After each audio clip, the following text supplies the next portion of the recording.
చాలా చిన్న సమస్య. ఇవాళ మేము కోరేది రాజ్యాధికారంలో మా వాటాను అడుగుతా ఉన్నాం. మేమెంతో మాకంతా అనేటువంటిది మా ప్రధానమైనటువంటి డిమాండ్. 42% మేము చేస్తున్నటువంటి బీసీలుగా చేస్తున్నటువంటి డిమాండ్ కాదు, ఇది కాంగ్రెస్ పార్టీ స్వయంగా ఇచ్చినటువంటి డిమాండ్. 42% స్థానిక సంస్థల్లో రిజర్వేషన్లు ఇవ్వడానికి ఇన్ని రకాల ప్రతిఘటనలు, ప్రతికూలతలు, ఇన్ని రకాల ఇబ్బందులు కలిగిస్తున్నటువంటి ఈ పాలక వ్యవస్థలు మేమెంతో మాకంతకు ఒప్పుకుంటాయనేటువంటి ఏమాత్రం నమ్మకం లేదు. కాబట్టి ఆనాడు భారతదేశానికి స్వాతంత్రం రావడానికి ఈ దేశంలో పోరాటం అన్యాయం పరిష్కార మార్గమైంది. ఆనాడు మరి కేసీఆర్ గారు తెలంగాణ రాష్ట్ర సాధన కోసం పోరాటమే పరిష్కార మార్గమైంది. ఇవాళ అనివార్యంగా తెలంగాణలో ఉన్నటువంటి బీసీలు, దేశంలో ఉన్నటువంటి బీసీలు వాళ్ళ హక్కుల సాధన కోసం ముమ్మాటికి పోరాటమే పరిష్కార మార్గం అనేటువంటి అనివార్య పరిస్థితిని కల్పించింది. కాబట్టి బీసీలుగా 75 సంవత్సరాల పాటు అన్యాయానికి, అవమానానికి, అణచివేతకు, ద్రోహానికి బలి అయినటువంటి ఈ జాతి చేస్తున్నటువంటి ఆక్రందన, మేము పడ్డటువంటి బాధలు, అవమానాలు భవిష్యత్తులో మా పిల్లలకు సంక్రమించకూడదు అనేటువంటి నిర్ణయంతో మేము ఈ చారిత్రక బంధుకాలకు పిలుపు ఇవ్వడం జరిగింది. ఇది ఆరంభం మాత్రమే.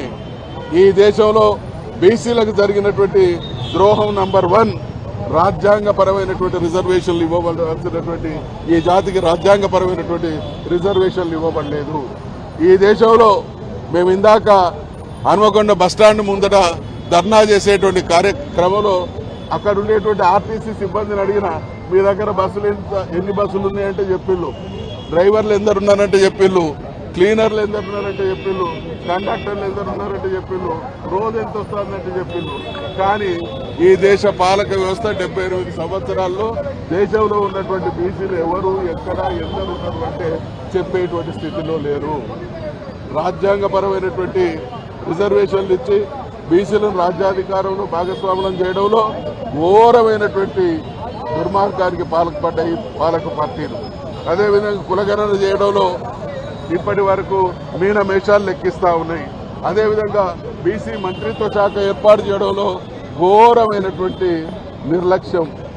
అదే రకంగా ఇవాళ 40-50 లక్షల కోట్ల బడ్జెట్ కలిగినటువంటి కేంద్ర ప్రభుత్వంలో బీసీలకు కేటాయించేది ఒక రాష్ట్రంలో, తెలంగాణ రాష్ట్రంలో కేసీఆర్ గారి నాయకత్వంలో బీసీలకు కేటాయించినటువంటి సంక్షేమ బడ్జెట్కు సంబంధించినటువంటి స్థాయిలో కూడా దేశంలో పాలక వర్గాలు బడ్జెట్ కేటాయించడం లేదు అనంటే ముమ్మాటికి ఈ పాలక వర్గాల దృష్టిలో భారతదేశంలోని బీసీలు 2వ శ్రేణి పౌరులే అనేటువంటి దుర్మార్గానికి ఒడిగడుతున్నారు. కాబట్టి ప్రపంచంలో ఎక్కడైనా మెజారిటీ పాలకులు, మైనారిటీలు పాలితులు.